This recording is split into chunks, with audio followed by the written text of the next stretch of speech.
Selamat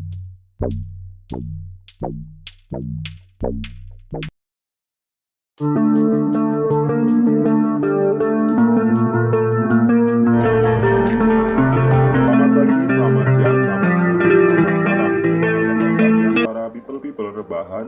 Saya harap kalian semua dalam kondisi terbaiknya, baik fisik, mental, dan dompet kalian ya. Oh iya, pada sesi kali ini Mimin mau ngebahas film yang sangat seru nih guys. Film ini berjudul Beyond the Reach. Sebuah film yang menceritakan seorang kakek tua bernama John dengan kejam mengejar dan menembaki rekannya sendiri yang bernama Ben sewaktu berburu di gurun pasir. Hal tersebut bukan karena tanpa alasan, melainkan John tidak ingin Ben membocorkan rahasianya ke polisi karena dengan tidak sengaja John telah salah tembak yang membuat nyawa seorang tak berdosa mati. Oke, tanpa berbasa-basi lagi seperti biasanya, makan dulu sebelum makan, minum dulu sebelum minum, kemudian kalau sudah cuci tangan dan silakan. Jika sudah, yuk kita masuk ke filmnya.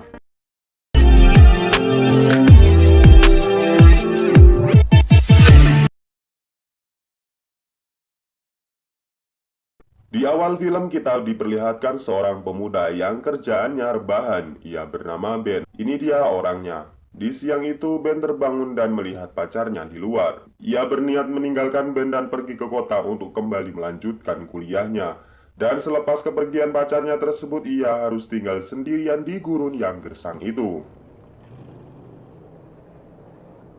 Ben kemudian masuk ke dalam rumah dan tak lama setelah itu ia mendapat pesan suara dari rekannya yang bernama Joe dan menawarinya suatu pekerjaan untuk menemani seorang pengusaha yang kaya raya untuk berburu di suatu gurun.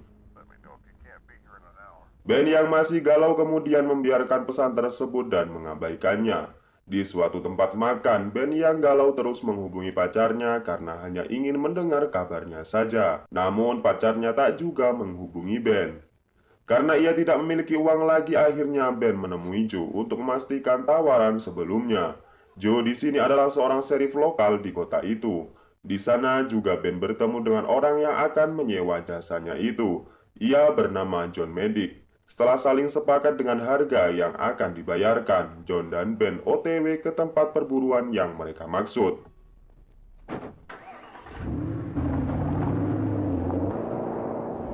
Di tengah perjalanan, John dan Ben terlihat sudah akrab. Di sini Ben menunjukkan foto kekasihnya yang baru saja meninggalkannya. Setelah mereka sampai lokasi, singkatnya mereka memulai perburuan pada keesokan harinya. Karena hari ini sudah malam, mereka memutuskan beristirahat di tempat itu. Singkatnya, malam itu mereka mengobrol dan saling mengenal satu sama lainnya. Ben menceritakan bahwa ayahnya adalah seorang tim SAR dan ia sudah meninggal.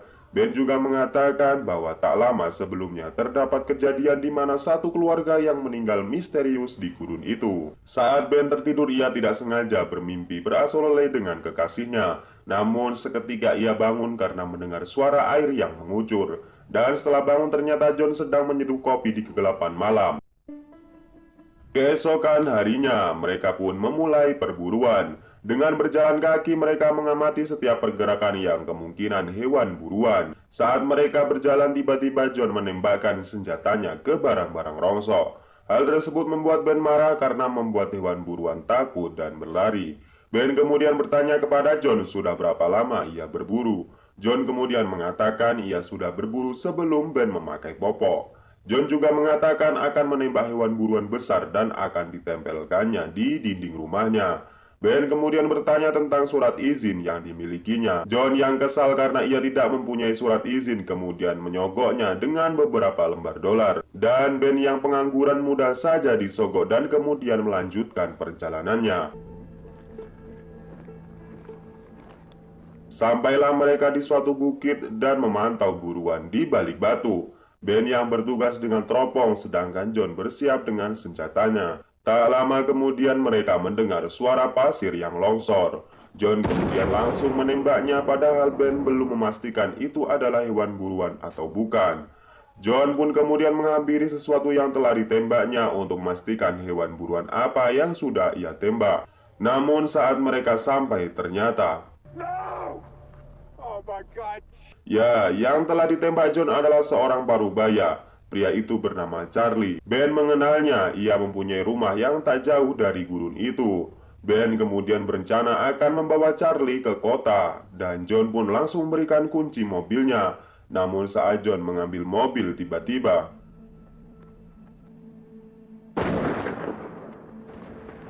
Ben yang mengetahuinya kemudian bertanya apa yang terjadi. John kemudian menjelaskan bagaimana polisi akan mengadili jika ada 2 peluru yang berbeda di dalam tubuh Charlie.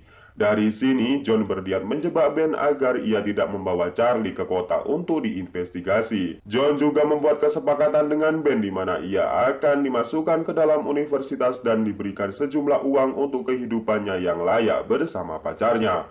Dengan syarat ia tidak membawa masalah ini ke ranah hukum. Dan lagi-lagi pria miskin, pengangguran, dan sukanya rebahan kayak si Ben ini menyepakati tawaran si John yang menurut Mimin dari sinilah awal mula permainan John dimulai. Singkatnya, mereka kemudian mengubur mayat Charlie dengan menutupi beberapa batu di bawah bukit. Setelah itu mereka kemudian kembali ke mobilnya. Saat John sedang mencuci tangan, Ben berniat mengambil air lagi di dalam mobil. Namun saat di dalam mobil ia memeriksa kembali handphonenya untuk memastikan balasan pesan dari pacarnya. John yang melihatnya merasa Ben sudah mengingkari kesepakatan dan akan melaporkan ke polisi. John langsung menodongkan senjata ke arahnya dan Ben kemudian membuang handphonenya. John kemudian menyuruh Ben untuk membuka baju dan hanya menyisakan celana dalamnya saja. John kemudian juga menyuruh Ben untuk berjalan kaki ke jalan raya sedangkan John akan mengikutinya dari arah belakang. Sepertinya John di sini berniat membunuh Ben secara perlahan dengan sengatan matahari di gurun itu. Ben terus diawasi melalui teropong oleh John dari kejauhan.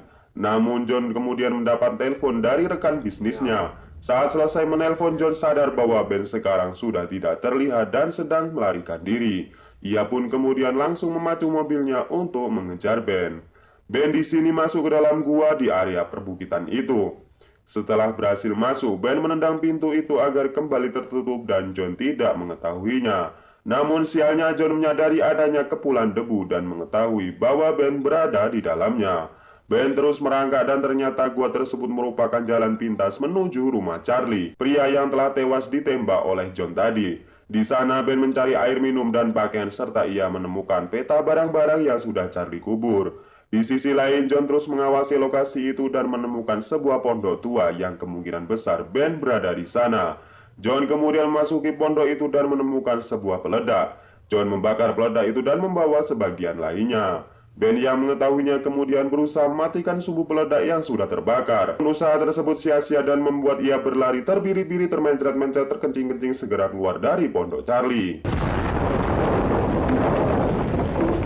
Beruntungnya ia berhasil selamat dari ledakan itu. Namun apesnya ia harus berhadapan dengan John yang sudah menunggunya di luar. John kemudian menyuruh Ben untuk melepas sepatunya dan kembali berjalan di bawah teriknya matahari gurun pasir. Saat Ben berjalan ia kemudian mengeluarkan peta yang didapat dari rumah Charlie dan menuju ke bebatuan. Di sana ia membuat alas kaki dari busa untuk melindungi kakinya dari sengatan gurun pasir. Ben kemudian menaiki bukit dan berlari sekuat tenaga untuk kemudian mencari barang-barang Charlie yang sudah ia kubur. Saat ia menemukan titik lokasi, ia langsung menggalinya dan menemukan kotak kelereng dan ketapel milik Charlie. Ia juga menemukan peta kecil yang menunjukkan terkuburnya air minum.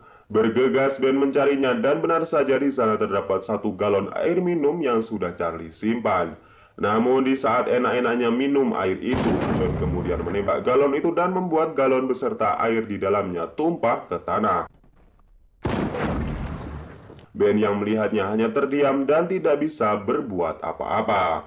Ben kemudian berdiri dan kembali melanjutkan perjalanannya, sedangkan Charlie dari kejauhan sedang santai mendengarkan musik dan membuat minuman.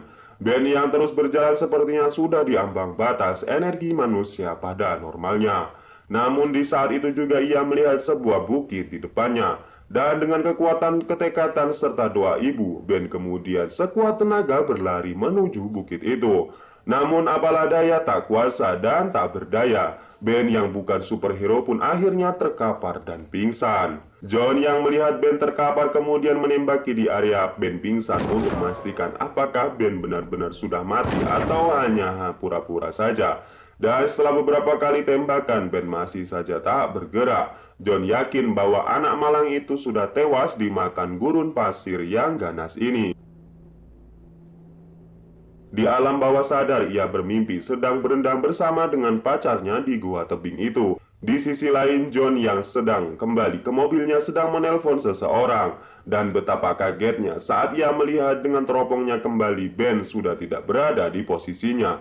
Ia pun geram dan mengatakan, "Mengapa kau tak mati saja?" John kemudian keluar dengan senapannya dan menembaki Ben yang sedang menaiki tebing. Namun karena jarak dan kelembapan udara, serta John bukanlah Brandon ataupun Thomas Beckett, tembakan John selalu meleset dan tidak mengenai Ben. Dan singkatnya, Ben sekarang sudah hilang dari pandangan. Dan dengan segera John langsung memacu mobilnya ke arah Ben. Di sisi lain, Ben sekarang sudah berada di gua dalam bukit itu. Namun sayangnya, air di dalam gua itu sekarang sudah mengering dan tidak ada lagi. Ben berlindung di dalam gua tersebut sampai larut malam dan akhirnya ada beberapa tetes air dari gua itu yang bisa ia minum dan mengembalikan lagi energinya. Ia juga menyempatkan untuk berlatih menggunakan ketapel milik Charlie untuk melawan John.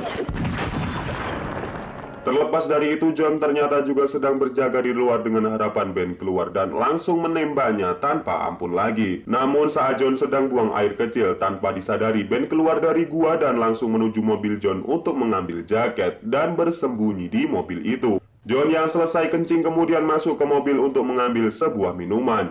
Namun ia menyadari saat menutup pintu kenapa lampu di mobilnya tidak mati. Ia curiga dan memeriksa ke beberapa sisi mobil. Ia kemudian masuk ke mobil dan menyadari John berada di belakangnya.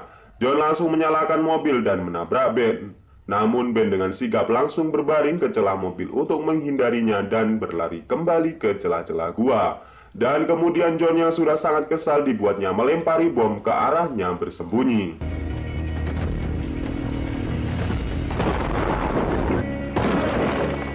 Belum juga selesai dengan itu, John kemudian kembali menembaki Ben hingga tak sadar bahwa amunisi yang dimilikinya telah habis. Dan kemudian perlawanan dari seorang pemuda pemalas yang kerjaannya rebahan pun diperlihatkan. Keesokan harinya, John yang sudah sadar menyadari bahwa ia sudah terikat dan tidak bisa berbuat apa-apa. Ia berusaha merayu dan menyogok Ben dengan uang. Namun Ben yang sudah tidak lagi percaya dengan bualan itu berniat untuk membawa John ke sheriff. Di sana Ben juga dipenjara, namun pada akhirnya juga dibebaskan setelah semuanya diselesaikan dengan orang dalam. Tapi bangsatnya, John juga berhasil kabur dengan menggunakan helikopter. Ben yang sudah tidak tahu lagi kemana akhirnya mendatangi pacarnya di kota. Ia menjelaskan semuanya dan kemudian memeluknya. Sebelum ending kita diperlihatkan dengan John yang sudah berada di depan rumah dan berniat akan membunuh Ben serta pacarnya. Namun di sini Ben yang sudah bersiap kemudian.